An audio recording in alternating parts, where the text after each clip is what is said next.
याद रखिएगा, चोरी करना पाप होता है। महात्मा गांधी तो।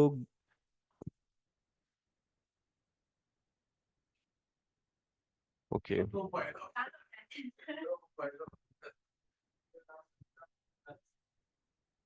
Okay okay. You heard about the name, I think, Sigmund Freud. He's known as the father of psychology. Okay. He gave three concepts. First is id, second is ego, and third is superego. Id मतलब कि extreme ना, मुझे नहीं करना। चोरी करना पाप है तो है, मतलब की जा सकती है, पाप है ना तो कर लेंगे, कोई इश्यू नहीं है।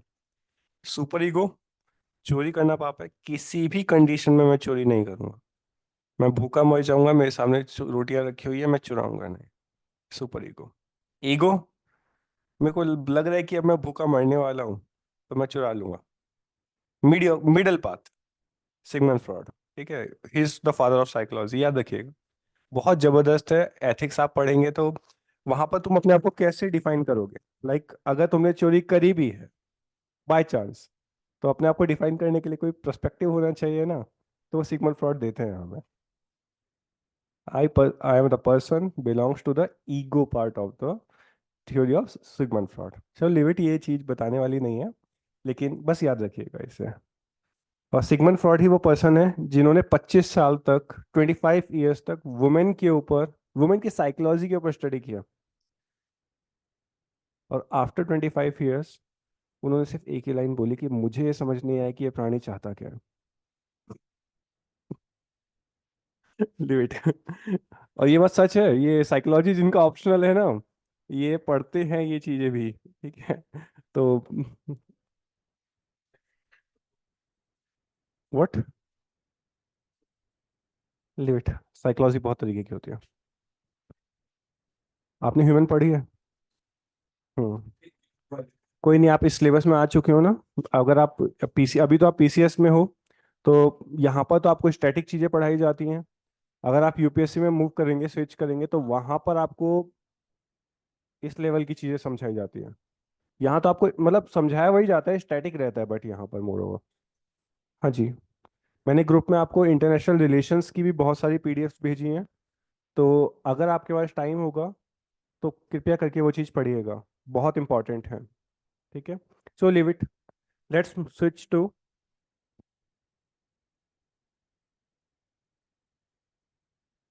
किसने क्या दिया? स्टार्टिंग के?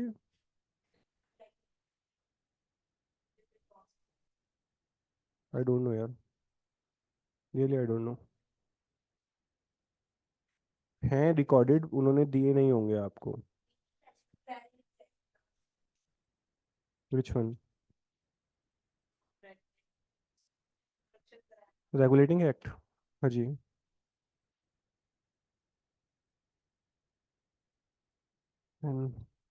Live it. Okay.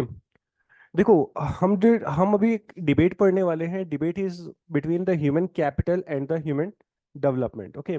Development is nothing a big deal. Development is just an idea. Okay. हम कैपिटल के ऊपर स्विच करने वाले हैं, ह्यूमन कैपिटल के ऊपर चीजें समझने वाले हैं। जैसे आपको एक बेस्ट एग्जांपल मैं देना चाहूंगा, जिसमें हम बोलते हैं मनी मेक्स मनी, पैसा ही पैसे को बनाता है। सिमिलरली अगर ह्यूमन कैपिटल की बात करें, तो ह्यूमन एज अ कैपिटल तभी प्रोडक्टिव होगा जब वो मनी बना के देगा टुवर्ड्स सोसाइटी, मनी बना के देगा टुवर्ड्स स्टेट, इवन मनी बना के देगा towards nation. That simply means human capital, in human capital human produces, human will be productive towards society, state and nation. That particular sense human is termed as human capital. जैसे आप एक घर बनाते हैं, example के लिए आप घर बनाते हैं, घर में आपने सोचा कि हम इसे रेंट के लिए देंगे। ओके। आप एक घर बना रहे हैं, घर को आपने सोचा कि मैं इसको रेंटल प्रॉपर्टी दूंगा। First you have to invest in, like first of all you have to brought in land, then construction material, then आपको लेबर्स हायर करने पड़ेंगे, then you have to construct a building, then उनको finishing करनी पड़ेगी, उसके बाद कहीं जाकर आप रेंट वाले पर्सन को उसमें इनबिल्ड करेंगे। First you have to do investment in that. Similarly अगर हम ह्यूमन कैपिटल की बात करते हैं तो यहां पर भी इन्वेस्टमेंट की जरूरत होती है। यहां पर भी इन्वेस्टमेंट की जरूरत होती है। यहां पर इन्वेस्टमेंट थोड़ी सी चेंज है। क्या चेंज है हमारी इन्वेस्टमेंट में? यहां पर हमें सबसे पहली चीज होती है एजुकेशन, सेकेंड चीज होती है मेडिकल केयर, थर्ड चीज होती है इनलाइन ट्रेनिंग। ये तीन चीजें अगर किसी भी पर्सन को मिल रही है, किसी भी ह्यूमन को मिल रही है, then that particular person will termed as human capital और पीपल एज अ रिसोर्सेस। समझ में आई ये बात? बिल्कुल इजी बात थी। इसी को और बेटर तरीके से भी हम समझ सकते हैं ह्यूमन कैपिटल की टर्म्स में। लाइक ह्यूमन कैपिटल में ये तीन चीज प्रोडक्टिव होती है हमारे पास, ये मैंने आपको बता दिया है। इसके बाद हम बात करेंगे, मतलब एग्जांपल्स मेरे पास बहुत हैं बट इतने में इनफ है। आई थिंक आपको समझ में आया होगा कि ह्यूमन एज अ कैपिटल कब कब बिहेव करता है, जब हमारे पास इन्वेस्टमेंट होता है उसका। Investment in terms of money, sorry investment in terms of education, health care and inline training. Okay, चलो एक छोटा सा एग्जांपल और देता हूं मैं आपको, सो दैट आपकी क्लैरिटी और आएगी। देखो, कुछ मजदूर होते हैं जिन्होंने फिफ्थ क्लास तक पढ़ाई करी है या नहीं करी है, वो सीधा लेबर के जॉब में जा रहे हैं। How much they get? How much they get? They get 500 in a day, not more than it. वहीं पर उसी के कंपैरिजन में एक पर्सन है आर्मी में, he is in post of lieutenant all at particular time, he will get 3000 for a day. Okay, एक person है आईटी में, आईटी डिपार्टमेंट में किसी में भी, he will get 10,000 a day. Freelancer है, कुछ घंटों के पैसे लेता है। तो it's all about education, it's all about education and all about training. ये दो पार्टिकल्स, अगर दो प्रैक्टिकल थिंग्स हमारे पास मिल गई तो they will get more than enough. तो अब देखो, कॉमन सी बात है, उसने चीजें कमाई किसके लिए? सोसाइटी के लिए, स्टेट के लिए और अपने नेशन के लिए। तो then this is known as human capital. Got it? Next इसमें अब लिखा हुआ है, human capital considers education health care as the means of the labour productiveness. Okay, वही सेम चीज as I told you. Like अगर इन्वेस्टमेंट मिल जाता है then labour will become cheap, और लेबर अच्छा होगा और प्रोडक्टिव भी होगा। यही रीजन है कि इंडियन सब कॉन्टिनेंट में ही आज के टाइम पे सारी की सारी कंट्रीज आना चाहती, हमारे पास लेबर प्रोडक्टिव है। ये भी चीज याद रखिएगा। हमारे पास इसके बाद मैंने आपकी बात करी थी कि अगर मैं इस ह्यूमन कैपिटल को इन्वेस्टमेंट के टर्म्स में ना बोलना चाहूं तो मैं ह्यूमन कैपिटल को क्या बोल सकता हूं? ओके, देन ह्यूमन कैपिटल याद इस तरीके से अपने देखो नोट्स को शॉर्ट्स रखना। मेरे को नहीं लगता कि आप घर जाके इस पीडीएफ को खोलते भी होंगे, साफ बात है। तो नोट्स को बिल्कुल एक एक पॉइंट को, एक एक वर्ड्स या फिर एक एक लाइन में शॉर्ट्स करके खुद से रखना है इन चीजों को। जैसे मैं अगर बात करता हूँ कि ह्यूमन कैपिटल है क्या, तो ह्यूमन कैपिटल को मेनली हम एक और चीज में बोल सकते हैं कि human capital is nothing but stock of skills plus productive knowledge. Okay,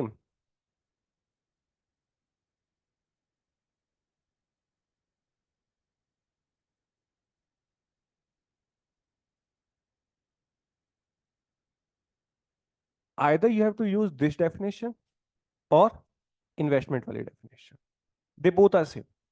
और बेटर बनाना है तो first you have to give the investment type of definition, then at last 10 करके, मैंने यहाँ लिखा होगा शायद, नहीं नहीं लिखा है, इनफैक्ट लिखा है ना। इनफैक्ट की जगह आप इसे अगर 10 कर दोगे तो यह एक आंसर का पूरा इंट्रोडक्शन फॉर्मुलेट हो गया है आपका।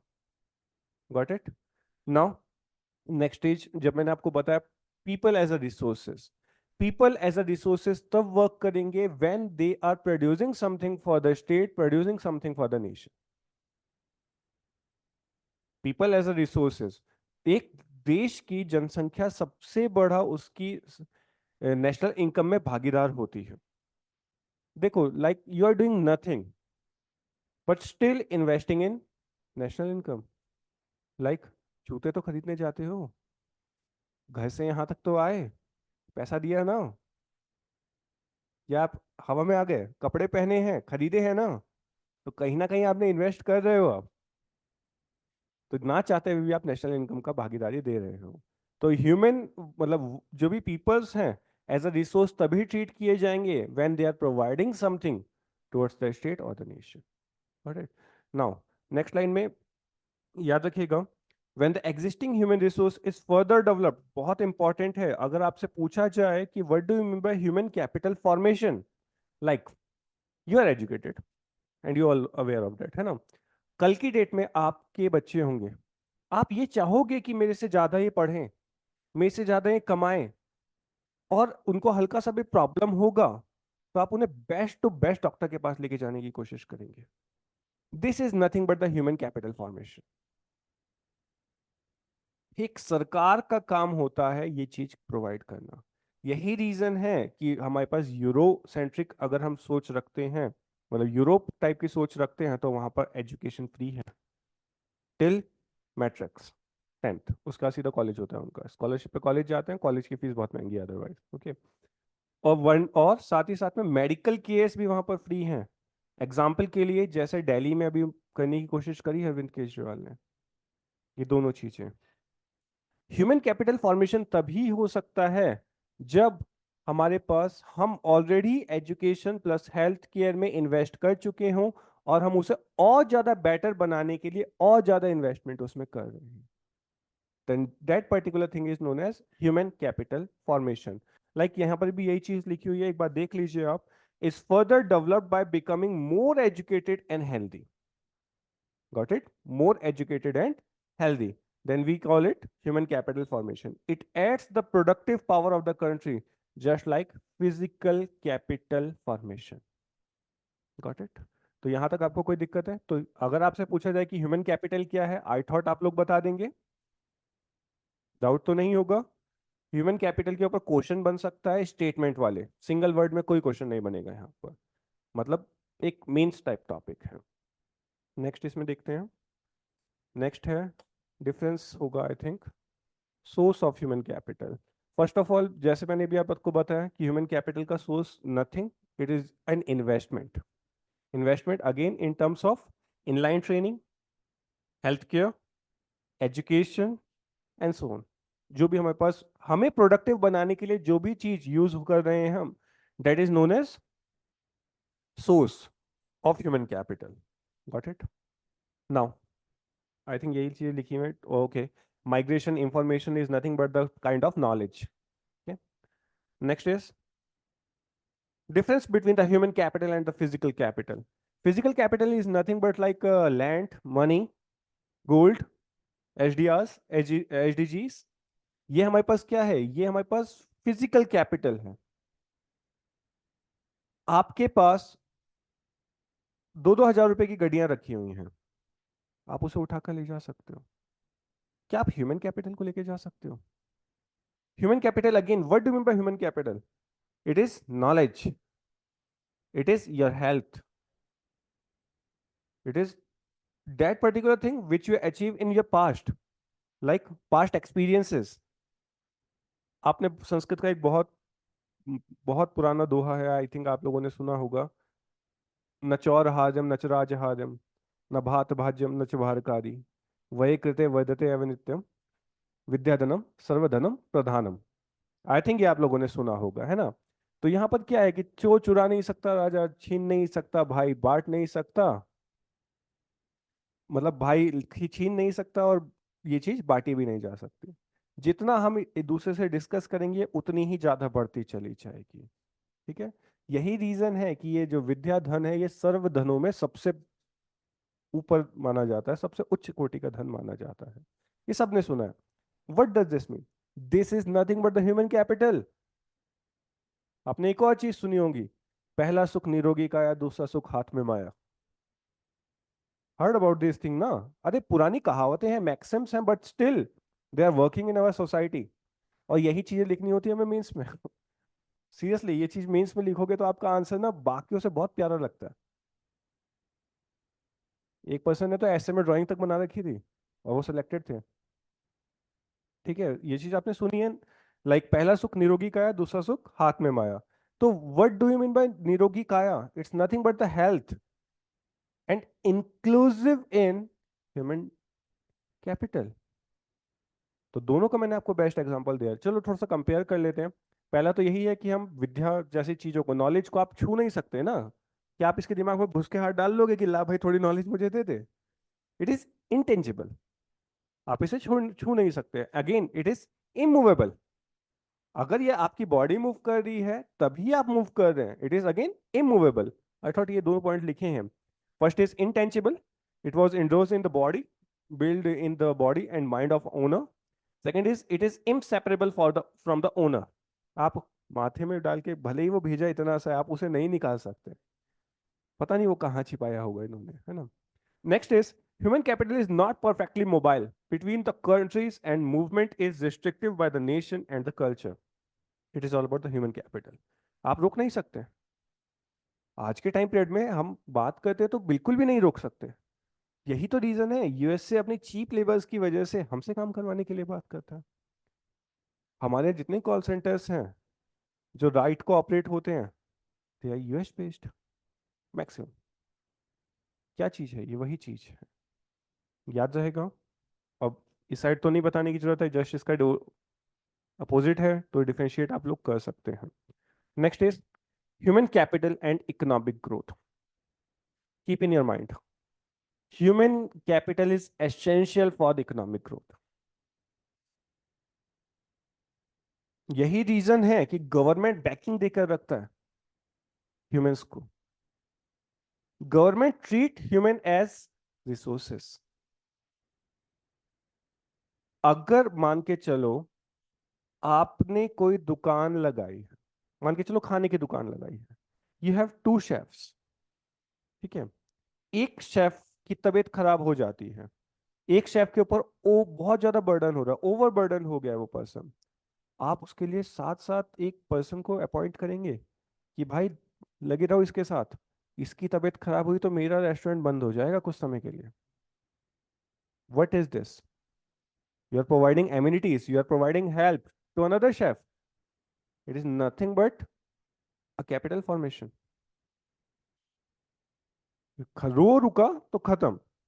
अब इसी को गवर्नमेंट के पर्सपेक्टिव में देखें हम, व्हाट द गवर्नमेंट डिड, वो एजुकेशन के लिए स्कूल्स बनाती है, वो हेल्थ केयर के लिए हॉस्पिटल्स बनाती है, वही प्रधानमंत्री कौशल विकास योजना जैसे स्किल डेवलपमेंट प्रोग्राम्स 1957 से चला रही है। क्या है ये हमारा ह्यूमन कैपिटल फॉर्मेशन है। ह्यूमन कैपिटल फॉर्मेशन जितना बेटर होगा उतना हमारे पास इकोनॉमिकल ग्रोथ होगा। देखो कॉमन बात है, जितनी ज्यादा पॉपुलेशन उतना ज्यादा बेटर रिजल्ट मिलने की संभावना है, पॉसिबिलिटीज। इकोनॉमिक ग्रोथ तब होगा जब,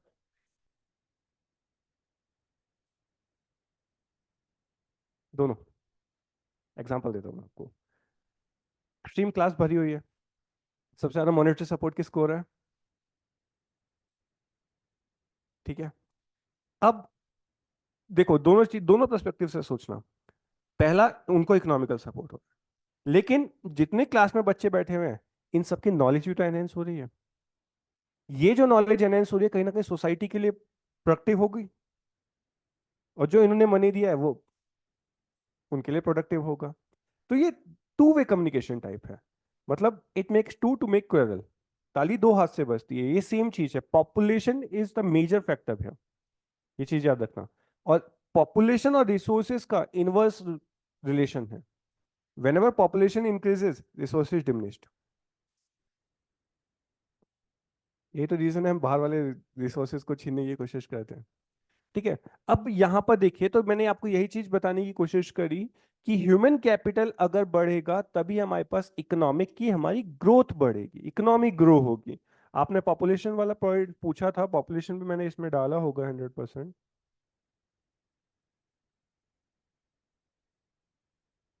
पॉपुलेशन नहीं डाला आई थिंक, इसमें नहीं है हमारे पास, इसके बाद वाले पार्ट में आ जाएगा हमारे पास। ओके। तो एक चीज याद रखिएगा, When human capital increase in areas such as science, education, management, it leads to increase the innovation and बिल्कुल inequality, increased productivity and improve the rate of participation, and all these contribute to the economic growth. Okay, like labour class की although salary ज्यादा नहीं है, but एक scientist को देखो ना, कोई भी एक हमारे पास एक्सपेरिमेंट परफॉर्म करेगा और पर्सन अंधा पैसा छाप के ले जाएगा, अंधा पैसा। वो बात अलग है कि उनकी पूरी की पूरी लाइफ लगी होती है उसके पीछे, but still single experiment performed by a scientist will have trillions of money।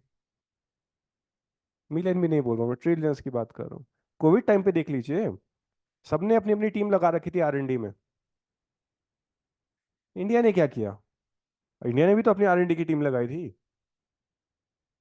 India, south Africa, ये जो developed nation, sorry under developing nation या फिर डेवलपिंग नेशन थे, इन्होंने क्या बोला यूरोप टाइप को, यूरोसेंट्रिक पूरी की पूरी कंट्रीज को, कि आप हमें वैक्सीन दीजिए, हम रिवर्स इंजीनियरिंग करके पूरे देशों में बांटेंगे। और उन्होंने क्या बोला कि हमने रिसर्च एंड डेवलपमेंट के लिए पैसा वेस्ट किया है, तो हमें जितना लगाया उससे ज्यादा चाहिए। और ये केस WTO में गया था, वर्ल्ड ट्रेड ऑर्गेनाइजेशन में। ऑल्दो वो बाद में मान गए थे, पहले तो यूएसए भी उनकी साइड था, बट वो मान गए थे कि हाँ ये एक नोबल कोज है, ये ह्यूमैनिटी ह्यूमैनिटी के लिए है, तो हम इसको दे देते हैं करके। अदरवाइज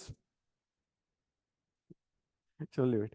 तो ये चीज आपको समझ में आई। नेक्स्ट लिखा हुआ है यहाँ पर, the causality between the human capital and the growth for flow in either direction. बहुत इंपॉर्टेंट है ये चीज। देखो याद रखिएगा, higher income cause the building of the higher level of the human capital. Common बात है, अगर आप लोगों के पास ज्यादा ग्रोथ होगी, तभी आप अपने ह्यूमन कैपिटल को ज्यादा बेटर बना सकते हैं, एंड वाइस वर्सा। लाइक ज्यादा ग्रोथ है तभी आप ह्यूमन कैपिटल को बेटर बना रहे हैं, और ज्यादा ह्यूमन कैपिटल बेटर बन रही है तो और ज्यादा ग्रोथ आ रही है। यही तो रीजन मैंने आपको स्टार्टिंग में बताया कि आप लोग खुद जितना पढ़े हुए हैं, आपको पता है कि आपकी सैलरी कितनी है, आपकी मतलब कहाँ तक आप चीजों को खरीद सकते हैं, आपकी परचेजिंग पावर कितनी है। लेकिन अगर आपके कल बेबीज होते हैं तो आप चाहते हो कि वो आपसे बेटर परफॉर्म करें, सो डैट कि वो आपसे और एक कदम आगे निकल के जाए। यही हमारे से हमारी गवर्नमेंट चाहती है कि हर एक बंदा बिलियनर बन जाए, सो डैट कि उनके पास टैक्सेस के लिए खजाना बनता हुआ चला जाए। और जितना ज्यादा उनके पास खजाना, जी हाँ। और यही देखो याद रखिएगा, ये आज की नई बात नहीं है, ये कौटिल्य ने भी बोला था अपनी अर्थशास्त्र में। हमारे पास द प्रिंस बहुत ही इंपॉर्टेंट बुक है मैकियावेली की, 16th सेंचुरी में लिखी हुई है। वहां पर भी कैपिटल फॉर्मेशन की बात की गई है, human capital as a resource की बात करी गई है। एरिस्टोटल ने अपनी किताब पॉलिटिया में भी ये चीजों के वर्णन किया है। और हमारे, अगर मैं गवर्नमेंट के डॉक्यूमेंट्स की बात करता हूँ, तो हम, आपको पता है कि 5 ईयर प्लान्स हम इससे पहले रन करते थे। 7th 5 ईयर प्लान में ह्यूमन रिसोर्स के रिगार्डिंग एक बात लिखी हुई थी, जो कि मैंने लास्ट लाइन में लिखा है, that is human resource develop has necessarily to be assigned a key role in any development strategy, particularly in a country with a large population, with a large population। So अगर मैं बात करना चाहूं कि economic development में एक point population भी होती है, तो एक चीज याद रखिएगा,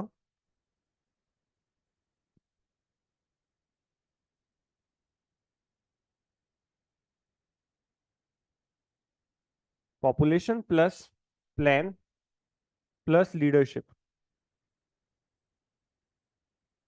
gives to economic growth। Earlier we have population, we too have plan, but we are lag behind in leadership। जो आज की लीडरशिप है, अगर ये 1990s में होती और सेम पर्सपेक्टिव के साथ होती जब हमारे पास LPG रिफॉर्म्स हुए थे, तो हमारी कंट्री स्टिल टाइम डेवलप्ड होती। LPG रिफॉर्म्स के बाद इतना पैसा इंडिया में इन्फ्लो हुआ था, इतना ज्यादा पैसा इंडिया में इन्फ्लो हुआ था कि हम चाहते तो धरती से चांद तक की दीवार बना देते, सड़क बना देते। इतना ज्यादा पैसा इनफ्लो हुआ था। कहाँ गया? वी डोंट नो कहाँ गया। मनमोहन गवर्नमेंट ने डेफिसिट फाइनेंसिंग रोक दी थी, स्टिल दोबारा स्टार्ट की गई। तो ये चीज को याद रखिएगा, ये अगर आपसे कभी मेंस में क्वेश्चन आए तो इकोनॉमिक ग्रोथ के ऊपर एक लास्ट एंडिंग कंक्लूजन यहां से दीजिएगा आप लोग, ठीक है? So now next is all about the development. Okay, human development. Human development is nothing a new thing, it is a different idea, ठीक है? ह्यूमन कैपिटल मैंने आपको बताया, human capital is a different idea. Human capital में human को as a resources use किया जा रहा है।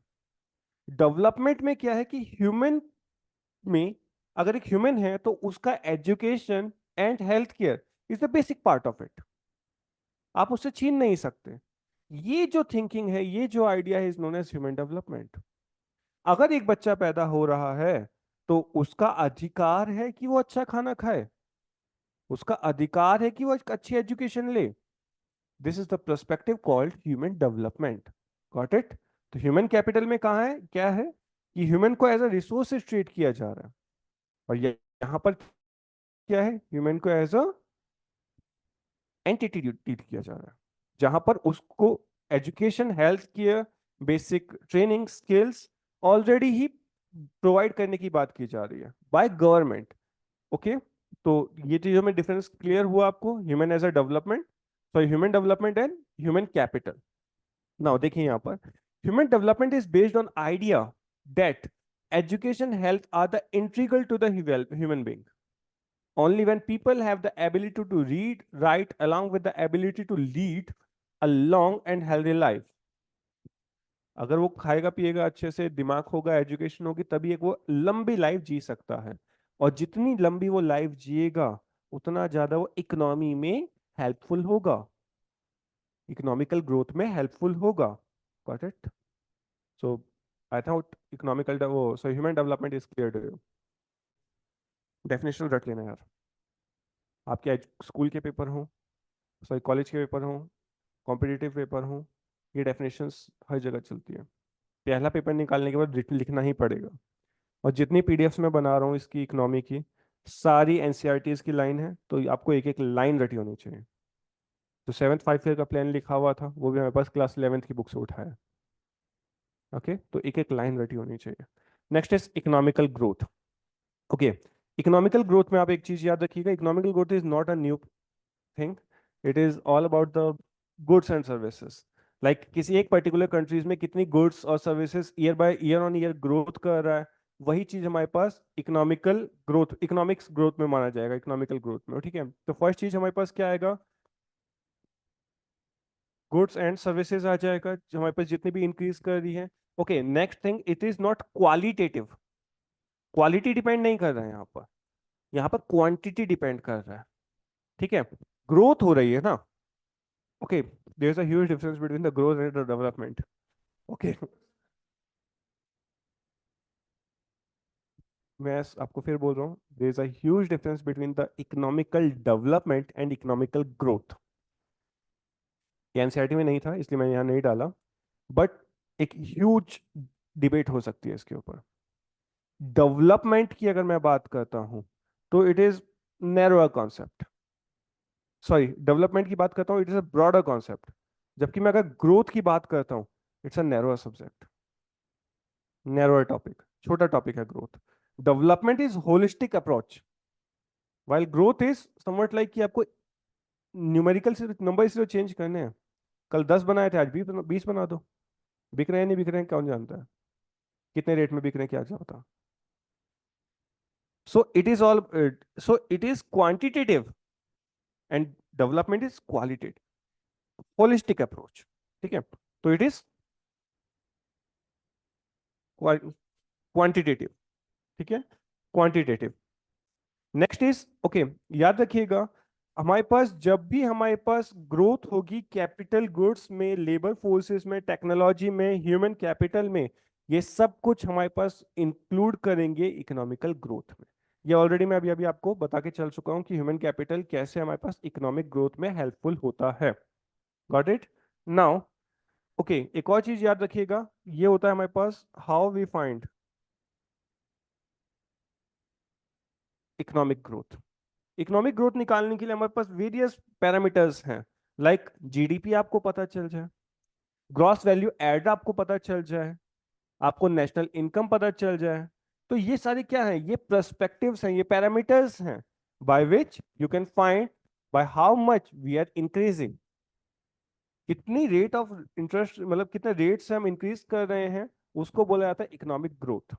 तो क्या क्या पैरामीटर्स हैं, मतलब क्या क्या हमारे पास थिंग्स हैं जहां से हम पता कर सकते हैं कि हमने कितना बेटर किया है।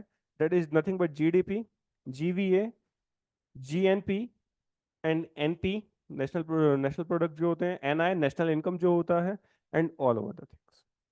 याद रहेगी। तो क्वेश्चन फॉर्मुलेट हो सकता है यहां से। क्वेश्चन क्या होगा, इट इज क्वालिटेटिव और quantitative, it will depends on goods only, it will depends on service only. ये क्वेश्चन यहां से अराइज हो सकते हैं। Got it. सो नेक्स्ट देखिए, नेक्स्ट हमारे पास इसमें क्या है।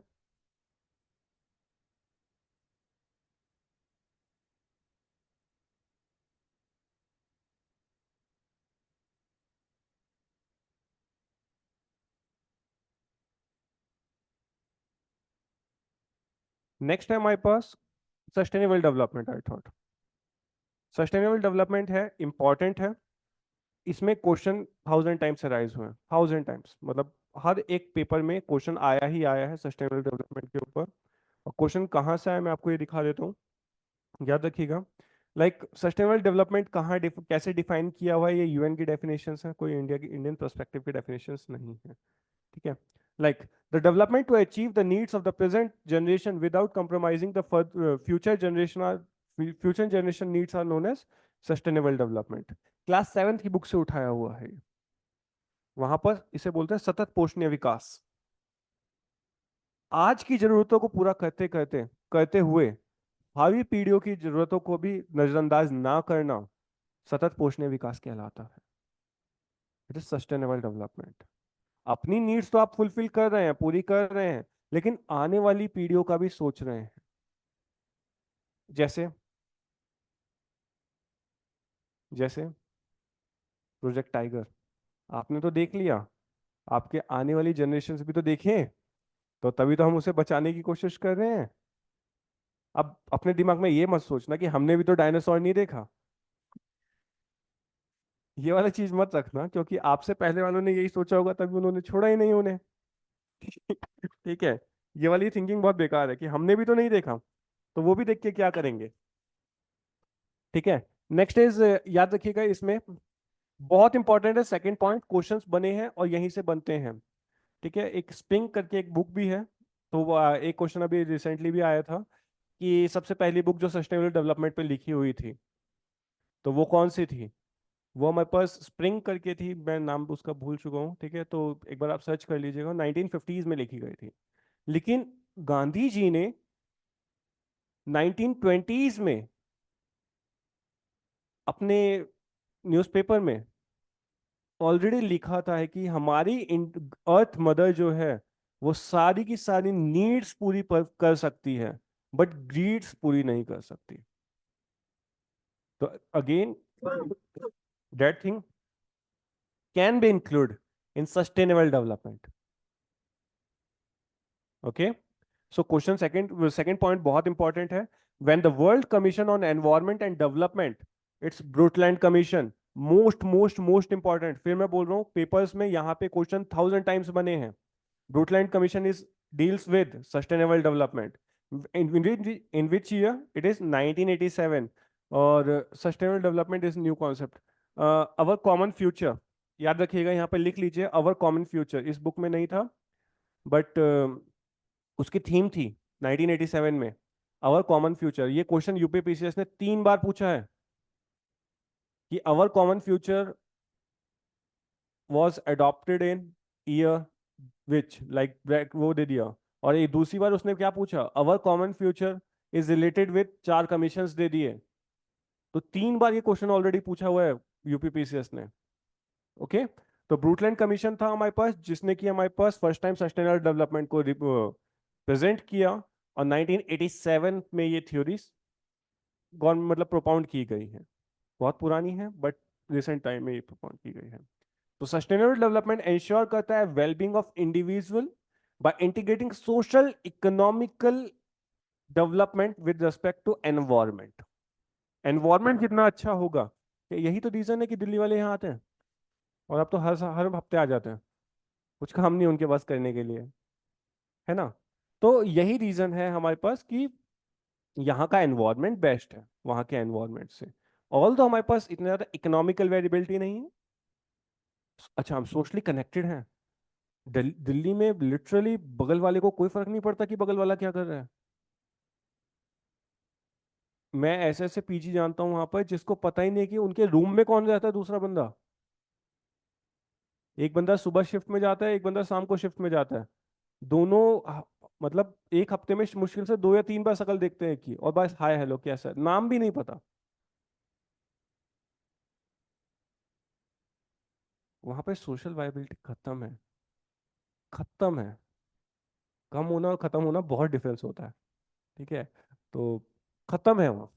और यहाँ पर क्या है, यहाँ पर आप किसी से बोल के देखो कि भाई मेरे पास पैसे नहीं है वहां तक जाने के, तो वो बंदा आपको इवन वहां तक छोड़ के आ जाता है।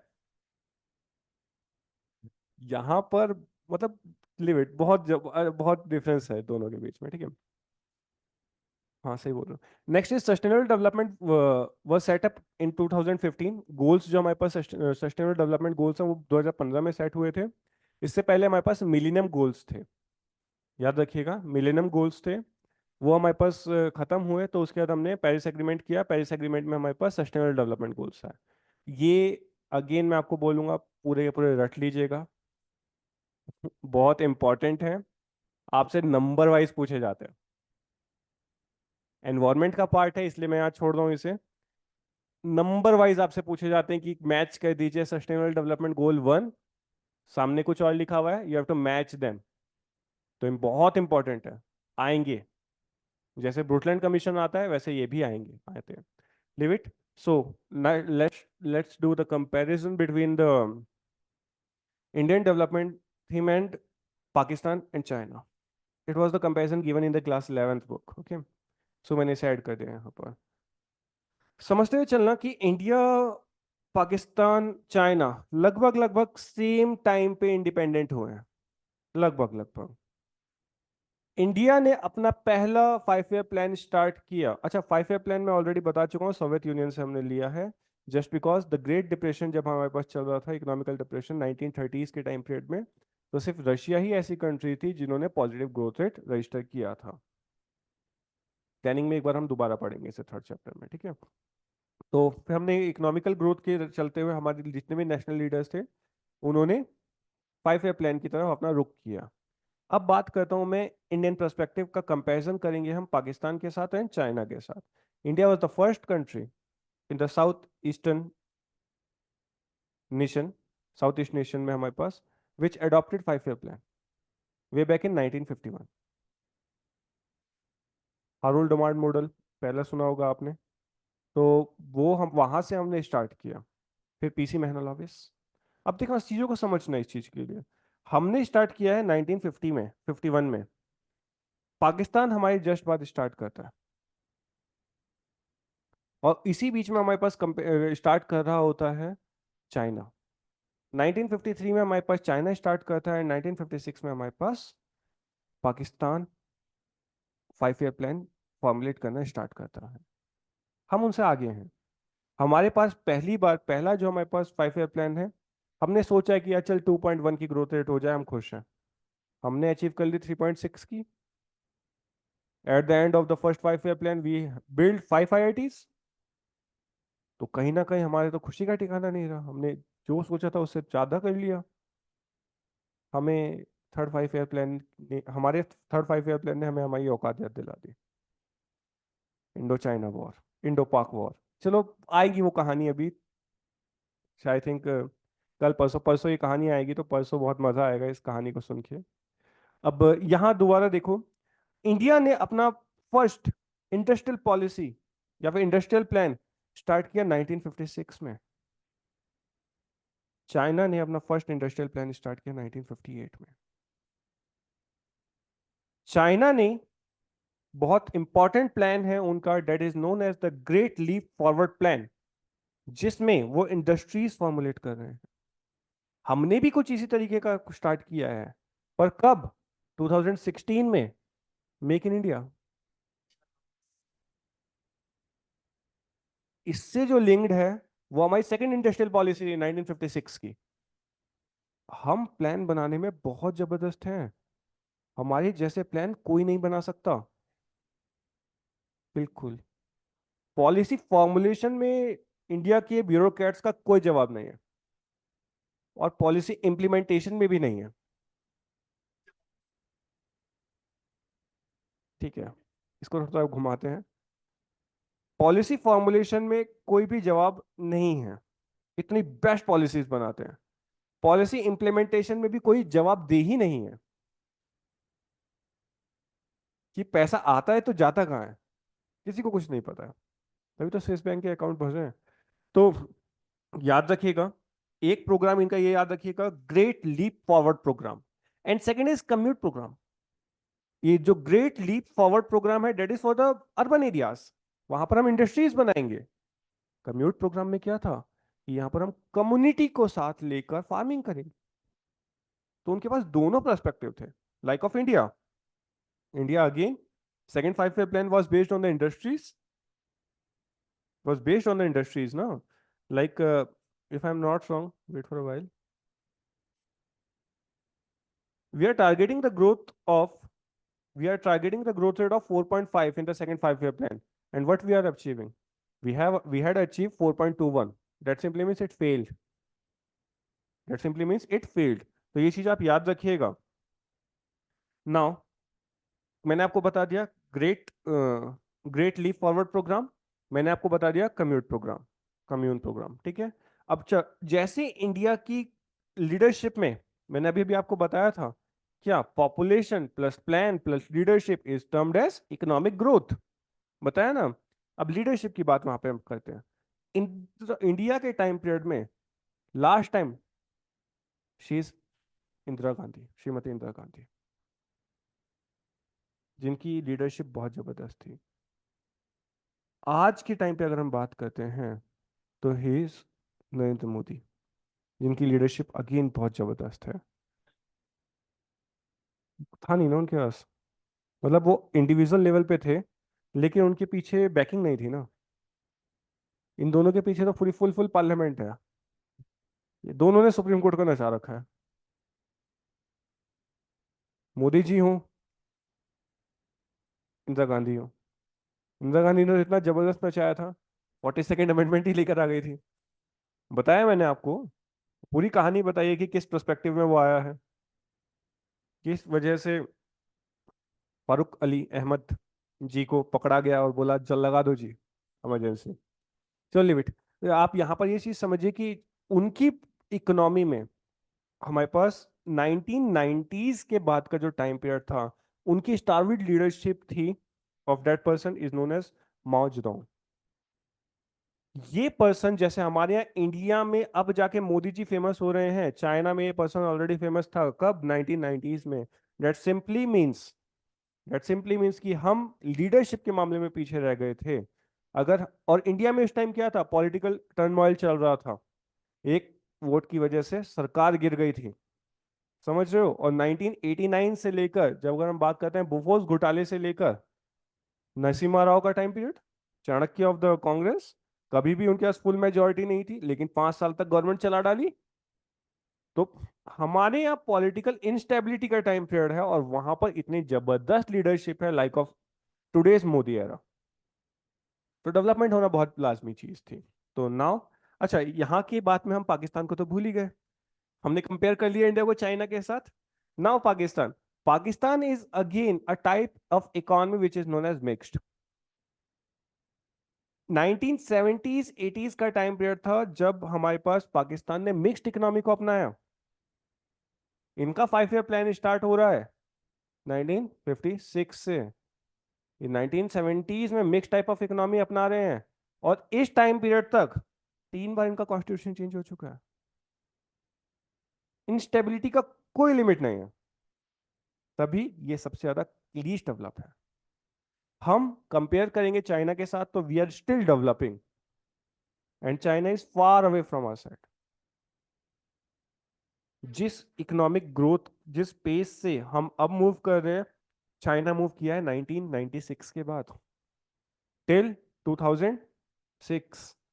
आप ग्राफ कंपेयर कीजिएगा जीडीपी का, तो 1990s के बाद 1980s तक लगभग लगभग इंडिया और चाइना नियर अबाउट सेम है। कभी चाइना आगे कभी इंडिया आगे, इस हिसाब से मूव कर रहे हैं हम। 1990s के बाद कोई कंपैरिजन नहीं है, उनका ग्राफ अल्टीमेट स्पीड से भागता है, पर capita income, GDP, national income, सब में। एक और रीजन था, 1980s 90s के बाद ना इन्होंने अपनी इकोनॉमी को, इन्होंने पूरा का पूरा प्लान रखा सोशलिस्टिक, इकोनॉमी बना दी कैपिटलिस्टिक। तो ये बहुत इंपॉर्टेंट था। ठीक है, 10 month last, at present time most of the countries promoting the private sector, that's all. तो आपको 3 मिनट, 2-3 मिनट देता हूँ, आपके पास ये पीडीएफ है, आप एक बार इंट्रोडक्शन को पूरा सिर्फ टॉपिक टॉपिक देखिए, कोई आपको नहीं समझ में आया तो आप मुझे बताइए, ठीक है। Now we are, then we are moving to national income. Then पढ़ लीजिए अपना, मोबाइल आप लोगों के पास है, 2 मिनट लीजिए आप, और 2 मिनट बाद हम मूव करेंगे। Okay, let's start with national income. देखो, नेशनल इनकम कोई नया कॉन्सेप्ट नहीं है। फर्स्ट ऑफ ऑल देख लीजिए इंट्रोडक्शन पार्ट में इसका कि हमें कहाँ कहाँ से चीज़ें पढ़नी है। अगर आप फर्दरली पढ़ना ही चाहते हैं खुद से, आपको थोड़ा बहुत विश्वास डगमगा रहा है, तो आप किताब ले सकते हैं, अच्छी अच्छी बुक्स हैं अवेलेबल मार्केट में। वहाँ पर Indian economy bye Ramesh Singh बहुत फेमस है, आप उसे देख सकते हैं अगर देखना चाहें तो, फर्दर स्टडीज के लिए। इग्नू के नोट्स आप प्रेफर कर सकते हैं फर्दर स्टडीज के लिए। बाकी आपको करंट अफेयर्स तो पढ़ना ही है, इकोनॉमी के मेजर क्वेश्चन हमारे पास मेजर चंक करंट अफेयर्स से बनता है, फॉर्मुलेट होता है। तो नाउ अगर हम बात करते हैं नेशनल इनकम की, तो you have to read class 10th chapter 1, class 11 chapter 1, class 12 chapter 2, class 12 old NCERT chapter 3, and class 11 old NCERT chapter 2। अगर आप थोड़ी सी मेहनत करना चाहते हैं तो कर सकते हैं, मैं मना नहीं करूंगा। तो नेशनल इनकम होता क्या है, बहुत इंपॉर्टेंट है। एक कंप्लीट ईयर में, याद रखिएगा, एक कंप्लीट ईयर में पूरे पूरे जितने भी हमारे पास गुड्स एंड सर्विसेज हुए हैं, फॉर्मुलेट हुए हैं within a country, is known as national income. एक देश की आय वो होती है कि उसने एक साल के भीतर कितने गुड्स और सर्विसेज को फाइनलाइज किया है, that is it's national income. याद रहेगा, ये देख लीजिए यहां पर। तो final goods and services produce by any country during a financial year, financial year is लगभग कंप्लीट ईयर जो होता है, okay. Thus, it is consequences of all economic activities that are running in a country during a period of 1 year. It values in terms of money. पैसे की value मतलब पैसे के दम पे देखा जाता है इसे, कि कितना आपने इंक्रीमेंट किया है, कितना आपने डिक्रीमेंट किया है। Okay, now switch to the main part. National income कोई नया कॉन्सेप्ट नहीं है, जैसे मैंने अभी आपको बताया। आई थिंक आपने मॉडर्न हिस्ट्री पढ़ा है, मॉडर्न हिस्ट्री पढ़ा है। मॉडर्न हिस्ट्री में एक बहुत दमदार नेता जो कि first time house of common में इलेक्ट होके गए हैं, जिन्होंने लंदन में रहकर ब्रिटिशर्स को आईना दिखाया कि भैया तुम लूट रहे हो, इज नथिंग बट दादा भाई Patel, Dada Naoroji Bhai Patel. Okay, so he is the person who wrote book known as poverty and un British rule of Britishers in India. Okay, थोड़ा सा देखो हिस्ट्री का पार्ट है, इसलिए मैं यहाँ पे समझाने के मूड में हूं नहीं, साफ बात है। कि अन British rule of Britishers, what do you mean by that? Un-British rule of Britishers. It is based on the white man supremacy theory. कि अगर वाइट मैन है, चमड़ी सफेद है, तो यार ये सिर्फ इसलिए मतलब सिर्फ कमांड करने के लिए पैदा हुआ है। तो वो मतलब वो इस तरीके से पोर्ट्रे करना चाह रहे हैं कि ब्रिटिशर्स का जो रूल है वो ये है कि जहां पर प्रोस्पेरिटी बनी रहे, जहां पर ब्रदरहुड बना रहे, जहां पर हार्मनी बनी रहे। बट किसी कारणवश इंडिया में ब्रिटिशर्स अपना ब्रिटिश वाला जो रूल होना चाहिए वो नहीं कर रहे हैं, वहां पर वो अन ब्रिटिश फॉलो कर रहे हैं। तो वहां पर फर्स्ट टाइम दादा भाई नौरोजी ने 1868 में, 1868 ना, हाँ, 1868 में पर कैपिटा इनकम निकालने का कोशिश किया। देखो, पर कैपिटा इनकम निकालना कोई हार्ड नहीं है।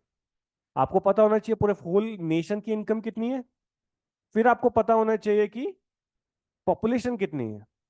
इनकम को अगर डिवाइड कर देंगे पॉपुलेशन के साथ तो आपके पास क्या आएगा, प्रति व्यक्ति आय, that is per capita income. तो दादा भाई नौरोजी ने 1868 में निकालने की कोशिश करी थी, तब पर पर्सन जितना भी हमारे पास इनकम आया था, दैट इज ₹20। आपको कम लग सकता है आज के टाइम पीरियड पे, पर उस टाइम के 20 रुपए आज के कितने होंगे सोचो।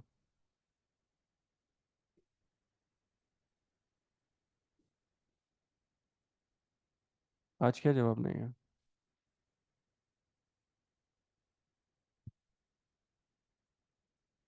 Okay, leave it. तो अच्छा, ये तो था फर्स्ट टाइम। अगर आपसे पूछा जाए कि prior to independence, first independent efforts was made by Dadabhai Naoroji. Okay, यहाँ से आपको दो तीन फैक्ट और मिले हैं क्या, कि कितनी इनकम सोची देखी थी उन्होंने, 20। उनकी किताब कौन सी है, poverty and British rule in British on British rule of Britishers in India. ये दोनों क्वेश्चंस फॉर्मुलेट हुए हैं। मैंने आपको एक और फैक्ट बता दिया, he was the first elected person. ठीक है, तो ये क्वेश्चंस अगर पैराग्राफ में आ जाए, आइडेंटिफाई द पर्सनैलिटी, और ये तीनों पॉइंट्स आ जाए तो आप कर दीजिएगा। हाँ जी। Okay, second efforts. ठीक है, यहाँ पर मैंने सिर्फ एनसीईआरटी यूज करी है। रमेश सिंह अगर आप यूज करेंगे तो इनके बीच में 3 पर्सन और हैं। मैंने उनको बिल्कुल भी ध्यान नहीं दिया, जस्ट बिकॉज मैंने एनसीईआरटी के ऊपर फोकस किया। Second is doctor Vijendra Kasturi Ranga Vadaraj Rao. He is the first person who mathematically और साइंटिफिक, 2 पर्सन थे नहीं, कस्तूरी रंगा अलग है और वदराज राव अलग है। तो इसे हम बोलते हैं कस्तूरी नहीं, रंगा राव। इसे इस तरीके से बोला जाता है, रंगा राव पर्सन, रंगा राव के हिसाब से बोला जाता है। ये 2 पर्सन हैं। ठीक है, रंगा राव, आपको रंगा राव ही मिलेगा किसी भी स्टैंडर्ड बुक को अगर आप पढ़ोगे। तो मैंने पूरा नाम एनसीईआरटी से उठाया। ठीक है, तो doctor Vijendra Kasturi Ranga and Vadaraj Rao, who was the first to use scientific approach. Question arise होता है, most most time question arise हुआ है कि साइंटिफिकली फर्स्ट टाइम किसने हमारे पास नेशनल इनकम निकाला, पर कैपिटा इनकम निकाला। तो Ranga Rao are the persons who first time formulated the scientific formula for knowing the national income. Okay, now कितना टाइम लगा, 4 साल का टाइम लगा, 1925 से लेकर 1929 तक का। जस्ट बिकॉज देखो उस टाइम पे कोई भी ऐसी एजेंसी नहीं थी जो आपको डेटा प्रोवाइड करे। जैसे just after independence we establish NSSO, sampling office ही अलग से बना डाला हमने। पीसी ने महनल ने बोला कि हर कंट्री के पास है, हमारे पास भी होना चाहिए, सो डैट कि हम प्लानिंग अच्छे से कर सकें। तो इस वजह से हमने खुद का एक सिर्फ और सिर्फ सैम्पलिंग ऑफिस खोल डाला 1950s में, 50 में, जस्ट आफ्टर इंडिपेंडेंस। तो यहाँ पर इनके पास कोई डेटाज अवेलेबल नहीं थे। फिर भी इन्होंने 4 साल का समय लिया, आप अलग अलग कॉन्स्टिट्यूंसीज में गए, अलग अलग राजशाही प्रिंसली स्टेट्स में गए, वहां पर इन्होंने डेटा कलेक्ट किए। तब जाकर इनके पास कुछ लमसम अमाउंट का तगड़ा डेटा इनके पास फॉर्मुलेट हुआ। उनके ऊपर इन्होंने रिसर्च करी। तो इस रिसर्च करने में इनको लगभग लगभग 4 साल का समय लगा। तो उस 4 साल के बाद इन्होंने क्या निकाला कि पर कैपिटा इनकम नियर अबाउट ₹76 है।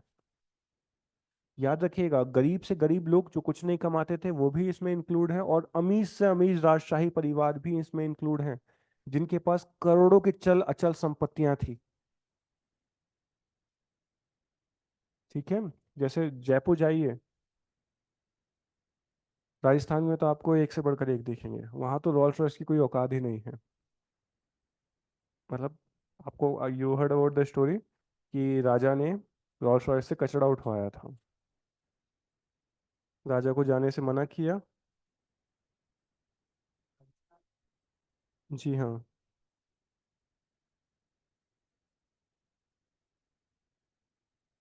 और राजस्थान में आपने आपने स्टोरी नहीं पढ़ी है क्या बिल्कुल भी?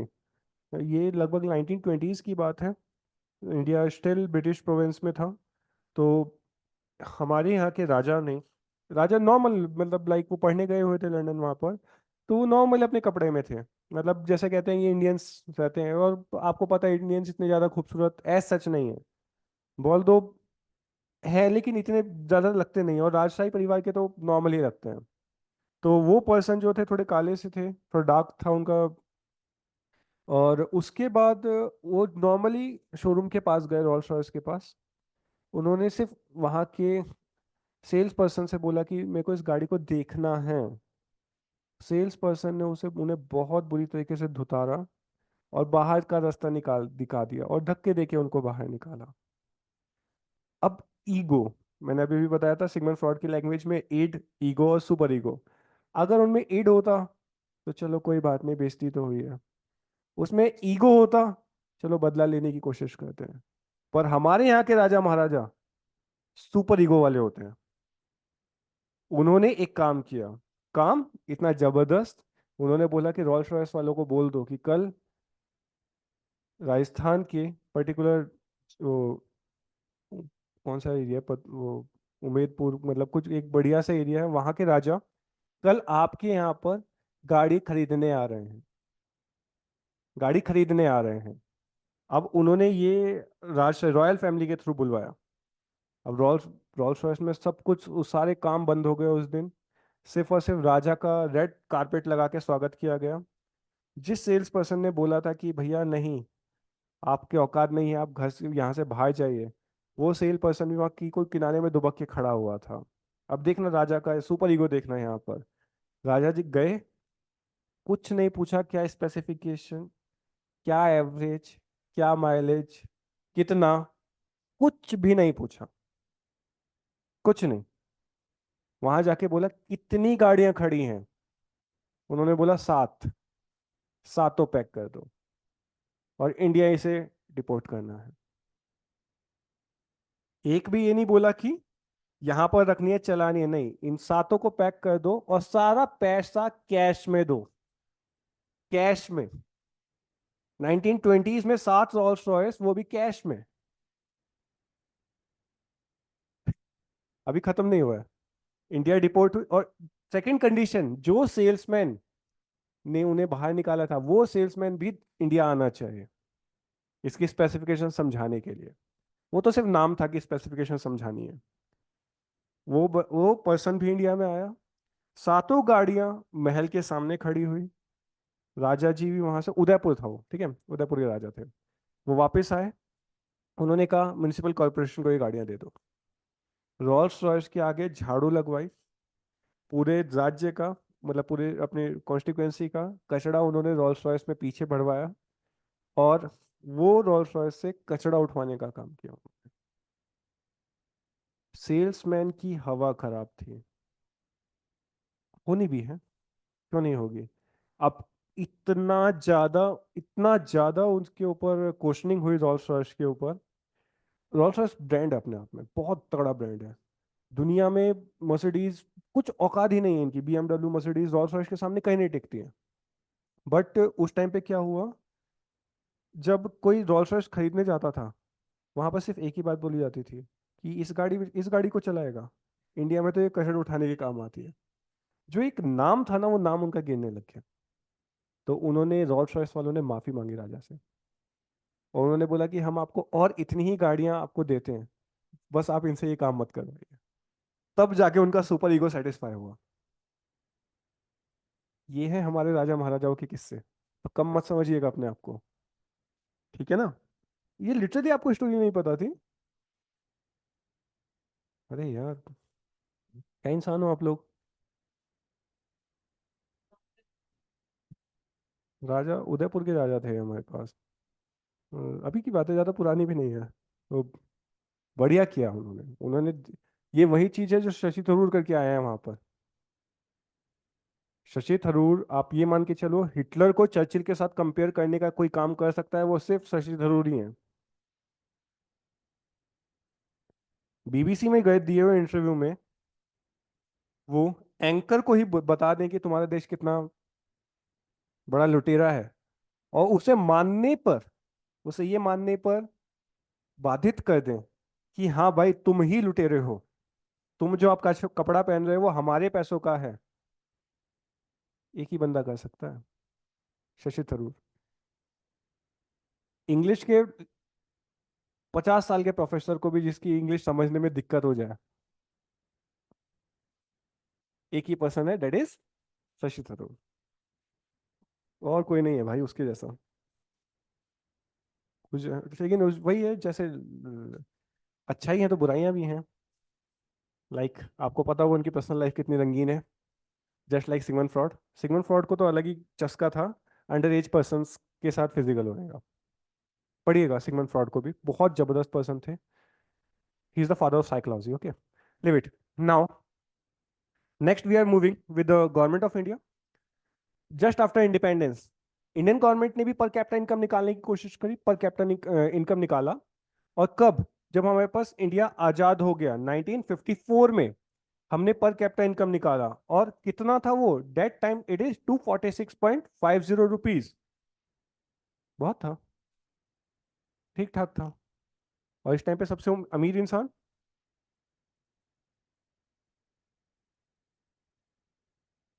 जी हाँ, 1950s में Nizam of Hyderabad will remain the most influential and the most rich person in the world, rich richer than the Queen Elizabeth. He is Nizam of Hyderabad, and he become richer. He is still rich. निजामत तो चली गई है, but है अच्छा खासा। और इतना बड़ा कंजूस, इतना बड़ा कंजूस, हाइट नॉट मोर देन 5455। कंजूसी इतनी कि कोई ब्रिटिशर्स उसने मिलने आता था तो सिगरेट सिगरेट उनका वो होता है कि मतलब जितनी बेस्ट सिगरेट, तो पता चलता है कि इतना अमीर इंसान। जब हाथ मिलाते हैं तो ऑफर करते हैं सिगरेट कि सर आप लेंगे क्या। 5-6 सिगरेट अपने केस में डाल लेता था। इतना गरीब, मतलब दिल से कंजूस। जैसे आपको पता है आईएएस ऑफिसर्स कभी ट्रैवल करते हैं गवर्नमेंट के वर्क से एक स्टेट से दूसरे स्टेट ट्रेन में, तो उनके लिए एक अलग से बोगी लगती है, दो। एक में पूरे शेफ वेफ होते हैं, सर्वेंट्स होते हैं, और एक बोगी में वो खुद होते हैं, उनकी फैमिली होती है। आई थिंक आप लोगों को पता है ये बात, ठीक है। तो निज़ाम जब चलते थे ना, याद रखिएगा उनकी अमीरियत, उनके सिर्फ चलने के लिए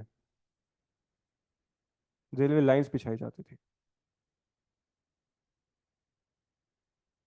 2 दिन अगर वो कहीं रुकते थे, सिर्फ 2 दिन अगर वो कहीं रुकते थे, तो उनको कम से कम बता रहा हूं मैं, 50 एकड़ के टेंट वेंट सब कुछ लेके जाया जाता था उनके साथ।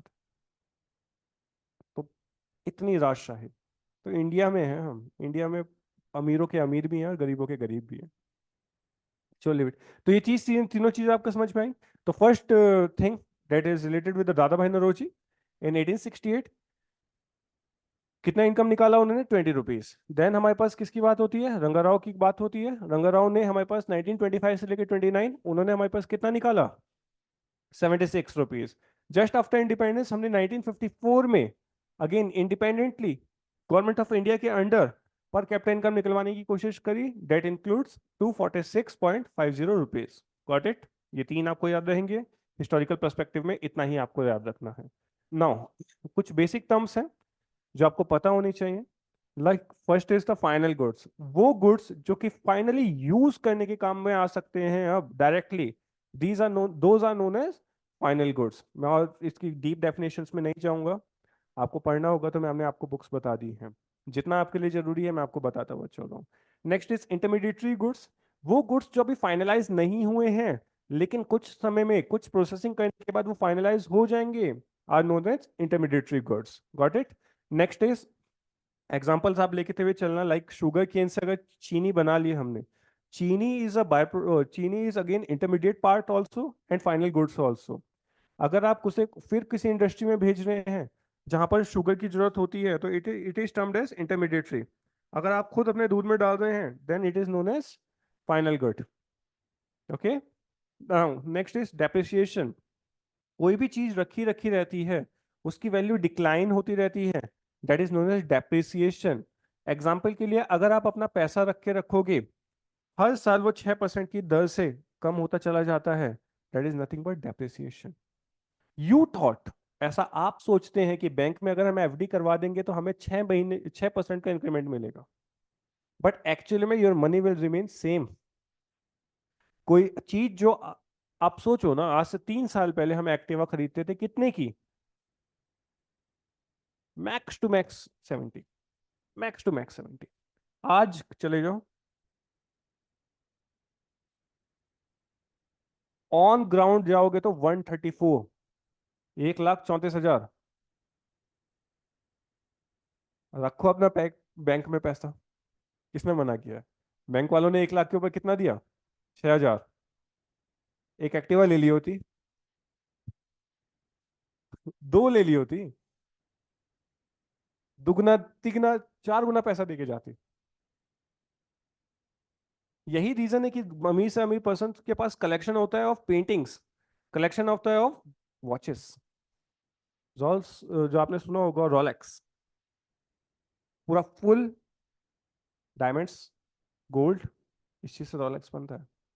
बाय द टाइम डायमंड और गोल्ड की वैल्यू इंक्रीज होती है, उसने खरीदी 18-19 लाख की, बेटे को दे दी, बेटे को जब वो ट्रांसफर हुई ना, तब उसकी वैल्यू 60 लाख थी। जब पोते को ट्रांसफर हुई उसकी वैल्यू, तब वो 6 करोड़ थी। पड़ पोते के पास पहुंचते पहुंचते वो 600 करोड़ भी हो सकती है। यही रीजन है कि अमीर इन्वेस्टमेंट करता है और गरीब बैंक में पैसा रखता है। कितने पैसे हैं आप लोगों के पास? सब यहीं इन्वेस्ट करो। ठीक है,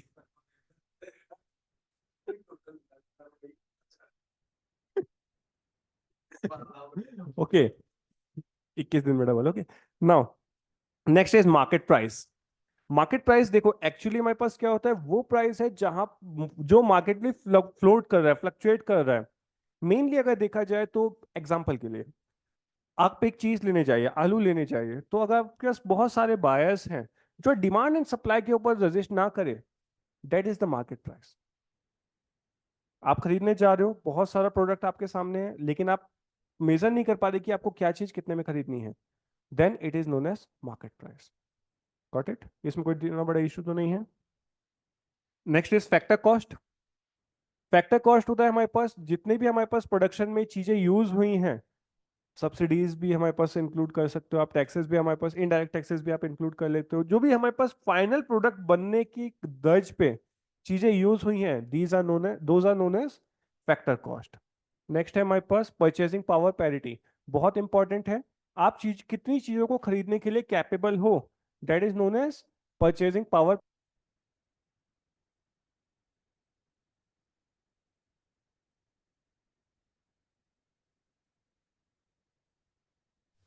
Sir, you are not audible.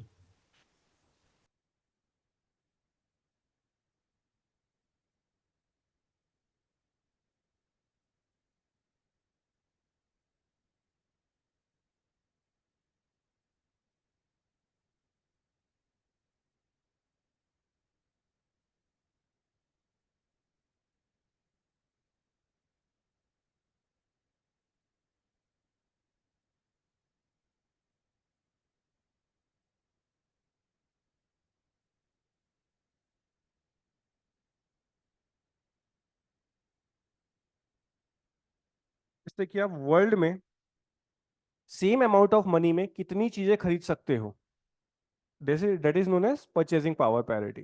That's all.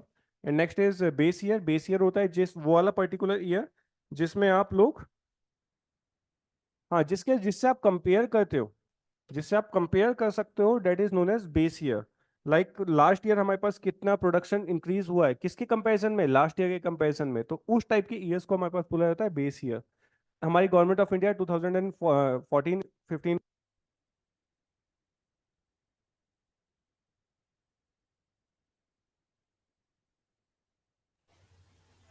और अगेन नॉट ऑडिबल।